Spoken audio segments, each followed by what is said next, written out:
अस्सलामुअलैकुम and welcome back. आप देख रहे हैं zero to AI pro with Zeb Malik और आज का हमारा टॉपिक है अनसुपरवाइज्ड लर्निंग एल्गोरिदम और के मीन क्लस्टरिंग। आखिर अनसुपरवाइज्ड लर्निंग एल्गोरिदम होता क्या है, ये काम कैसे करता है। सबसे पहले अनसुपरवाइज्ड लर्निंग एल्गोरिदम को समझते हैं। ये इस तरह समझें कि मशीन लर्निंग ऑटोमेटिकली फाइंड करती है हिडन पैटर्न को डाटा के अंदर बगैर लेबल के, बगैर एग्जाम्पल्स के। अच्छा, और ये डिस्कवर करती है डाटा जहाँ पर है। हमें ये नहीं पता कि सही जवाब क्या है, लेकिन जो हमारा एल्गोरिदम है वो ऑटोमेटिकली हमें ढूंढ के बताता है कि आखिर कौन सा डाटा किसके साथ रिलेटेड है। अनसुपरवाइज एल्गोरिदम को क्या करना होता है, इसे इनपुट देनी होती है, एल्गोरिदम उस पर काम करता है, फिर वो हमें प्रिडिक्टेड आउटपुट फ्राहम करता है नॉन लेबल के साथ। ओह सॉरी, सुपरवाइज लर्निंग को हम नॉन लेबल के साथ देते हैं और अनसुपरवाइज के वही इनपुट है, वही एल्गोरिदम है, हिडन पैटर्न फाइंड होते हैं बगैर लेबल के। मेन अनसुपरवाइज एल्गोरिदम, इसमें के मीन क्लस्टरिंग आता है। के मीन क्लस्टरिंग जब हमने किसी जगह पे के क्लस्टर की मदद से डाटा का ग्रुप करना हो, इसमें राउंड क्लस्टर्स बनते हैं। हिरारिकल हिरारिकल उस जगह इस्तेमाल होता है जहाँ पे हमने क्लस्टर ट्री क्रिएट करना हो और अननोन हो के की वैल्यू, यानी कि हमें के की वैल्यू के बारे में कोई अंदाज़ा ना हो। डेंसिटी बेस्ड क्लस्टरिंग, इसे हम इस्तेमाल करते हैं जब हमारे पास इरेगुलर शेप्स हों डाटा के, उसके अंदर डाटा की प्लॉटिंग के अंदर। PCA principal, PCA means principal component analysis. इसको हम उस जगह इस्तेमाल करते हैं जहाँ पे हमने डायमेंशंस को रिड्यूस करना हो। डाटा कंप्रेशन के लिए ये बेस्ट है। अब के मीन क्लस्टरिंग के अंदर डीप डाइव करते हैं। के मीन क्लस्टरिंग आखिर है क्या, ये इस तरह समझें कि अनसुपरवाइज्ड लर्निंग एल्गोरिदम का बहुत ज़्यादा पॉपुलर क्लस्टरिंग एल्गोरिदम है जो पार्टीशन डाटा को क्लस्टर्स के अंदर पार्टीशन कर देता है।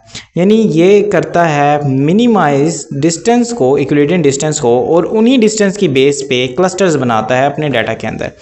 जिस तरह कि आप इस इमेज के अंदर देख सकते हैं कि कुछ आइट्रेशन के बाद हमारा जो है के वो मूव कर रहा है। यहाँ पे 3 के हैं, एक ये सेंट्रॉइड है रेड एरिया के अंदर, एक सेंट्रॉइड यानी कि के जो है ये है पड़ा ब्लू एरिया में, और एक के जो है ये है पड़ा येलो एरिया में। अब डाटा को उसकी फीचर की बेस पे हर आइट्रेशन के अंदर ऑटोमेटिकली हमारा अनसुपरवाइज्ड के मीन एल्गोरिदम मूव करता है अपने क्लस्टर्स को और एक बाउंड्री ड्रा कर रहा है उस डाटा की फीचर्स के अंदर डिफरेंस की बेस पे, जिसकी वजह से वो उसे 3 क्लासेस में इस टाइम पे डिवाइड कर पा रहा है।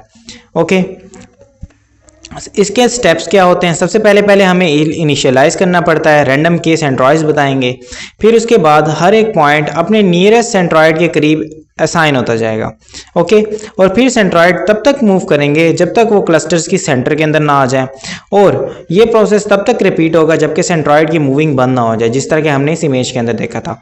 ओके, अब डिस्टेंस का फार्मूला क्या है, यानी कि इक्विवेलेंट डिस्टेंस का, इसका फार्मूला है under root of x minus x1 minus x2 का square plus y2 minus y1 का स्क्वायर।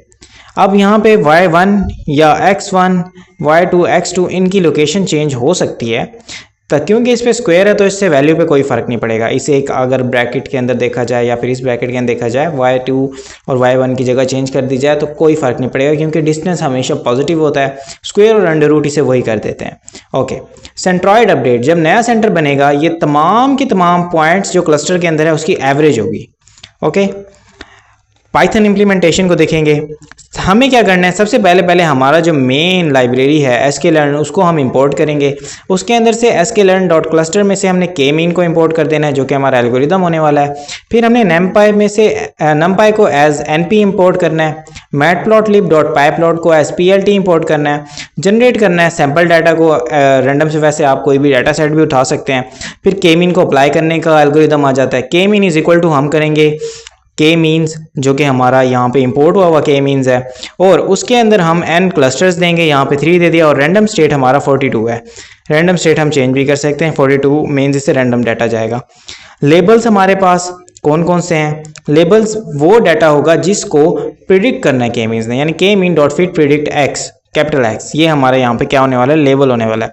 सेंट्रॉइड्स हमारा क्या है, सेंट्रॉइड्स हमारा के मीन डॉट क्लस्टर सेंटर, ये हमारा सेंट्रॉइड होने वाला है। अब इसको हम पाई प्लॉट की मदद से, मैटप्लॉटलिब के प्लॉट की मदद से प्लॉट करेंगे और हमारे पास देखें क्या चीज़ आती है। के मीन्स के जो फायदे हैं और नुकसान हैं उनको डिस्कस करते हैं।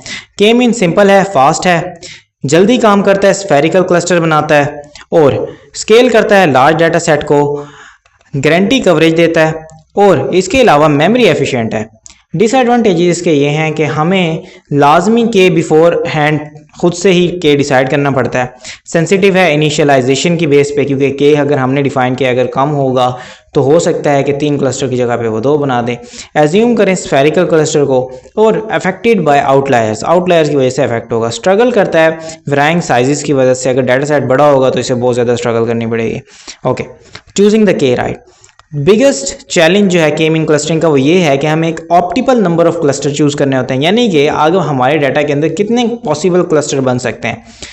ओके, अब हम इसके लिए जो मेथड यूज़ करते हैं उसे कहते हैं एल्बो मेथड। इसके अंदर क्या होता है कि एक एल्बो बनती है, जो एल्बो का बेंडिंग पॉइंट होता है वो ऐसा पॉइंट होता है कि जिस पे हमारे पास बेस्ट क्लस्टरिंग होती है। यहाँ पे आप 80% देख सकते हैं कि वेरिएंस एक्सप्लेन जो है वो 80% है, और क्लस्टर हमारे पास 4 हैं, तो ये बेस्ट नंबर ऑफ क्लस्टर होंगे, और हर एक डाटा सेट के लिए ये मुख्तलिफ होता है। मेथड जो कि ऑप्टिमल के को फाइंड करने के लिए इस्तेमाल किए जाते हैं, पहला मेथड है एल्बो मेथड, जैसे कि हमने डिस्कस किया है। इसमें प्लॉट कॉस्ट को के साथ कंपेयर किया जाता है, यानी वेरिएशन को, और एल्बो पॉइंट फाइंड किया जाता है। फिर इसके बाद है सिल हॉटे स्कोर। सिल हॉटे स्कोर के अंदर क्या होता है, इसके अंदर फाइंड किया जाता है कि क्लस्टर कितना वेल फिट होता है किसी पॉइंट पे। गैप स्टैटिस्टिक ये कंपेयर करता है क्लस्टर को रैंडम डाटा के हिसाब से।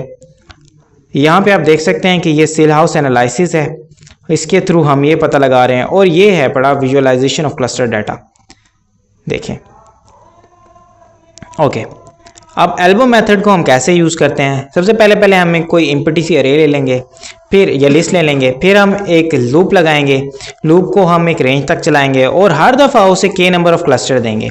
जिस जगह पे वो हमें बेस्ट कॉस्ट देगा, कॉस्ट डॉट अपेंड करके हमें देखें, जिस जगह पे हमें बेस्ट देगा हम उस जगह को सिलेक्ट कर देंगे जहाँ पे एल्बो बन रही होगी। प्लॉटिंग के अंदर हम देखेंगे सर। और रियल वर्ल्ड एप्लीकेशन के अंदर हमारे पास क्या है, रियल वर्ल्ड एप्लीकेशन के डिफरेंट क्लस्टर डिफरेंट रिजल्ट देते हैं, जिस तरह के हमने पहले डिस्कस किया है कि ओरिजिनल डाटा हमारे पास कुछ इस तरह से है कि इसमें 3 क्लासेस हैं, एक ये क्लस्टर है ब्लू वाला, एक रेड वाला, एक ग्रीन वाला। तो के मीन क्लस्टरिंग के बाद हो सकता है कि हमारे पास रिजल्ट कुछ इस तरह का है, जिसके अंदर कुछ रेड डाटा का पार्ट्स ब्लू और ग्रीन के अंदर चला गया, जो कि सही नहीं है। और ईएम क्लस्टरिंग के अंदर हो सकता है कि हमारा डाटा जो है वो किसी क्लास को क्या कह दे, यानी ब्लू वाले को रेड कह दिया, रेड वाले को ब्लू और ग्रीन कह दिया, इससे फ़र्क नहीं पड़ने वाला, बहरहाल उसने क्लस्टर्स सही बनाए हैं। यानी ईएम क्लस्टरिंग के मीन क्लस्टरिंग से ज़्यादा बेहतर है। ओके, कस्टमर सेगमेंटेशन के लिए इस्तेमाल होता है हमारे पास के mean clustering. Image comparison, colours of image को रिड्यूस करने के लिए इस्तेमाल होता है। मार्केट रिसर्च के लिए, ताकि कंज्यूमर ग्रुप्स को आइडेंटिफाई किया जाए, इसके लिए के मीन क्लस्टरिंग इस्तेमाल होता है। जीन एनालिसिस के लिए, कि सिमिलर जेनेटिक पैटर्न्स को देखने के लिए, डीएनए टेस्ट के लिए हम ये यूज़ करते हैं के मीन क्लस्टरिंग। रिकमेंडर सिस्टम के अंदर भी हम अक्सर के मीन क्लस्टरिंग यूज़ करते हैं, ताकि यूज़र के जो फेवरेट आइटम्स हैं वो उसे दिखाया जा सकें। की टेकअवेज क्या है, के मीन इस तरह समझें कि ये गो क्लस्टरिंग एल्गोरिदम है, यानी कि आपने के चूज़ करना है, एल्बो मेथड को यूज़ करना है, या फिर कोई एनालिसिस यूज़ कर देना है, और ये आपको क्लस्टर्स बना के बेस्ट आउटकम दे देगा। ओके, आपने क्या करना है, हमेशा अपने डाटा को स्टैंडर्डाइज करना है क्लस्टरिंग से पहले, और मल्टीपल रैंडम इनिशियलाइजेशन यूज़ करनी है बेस्ट रिजल्ट के लिए। ओके, प्रैक्टिस चैलेंज आपको देना चाहेंगे कि आपने के mean clustering segment customer based on age और इनकम के ऊपर आपने के मीन क्लस्टरिंग से सेगमेंटेशन करनी है।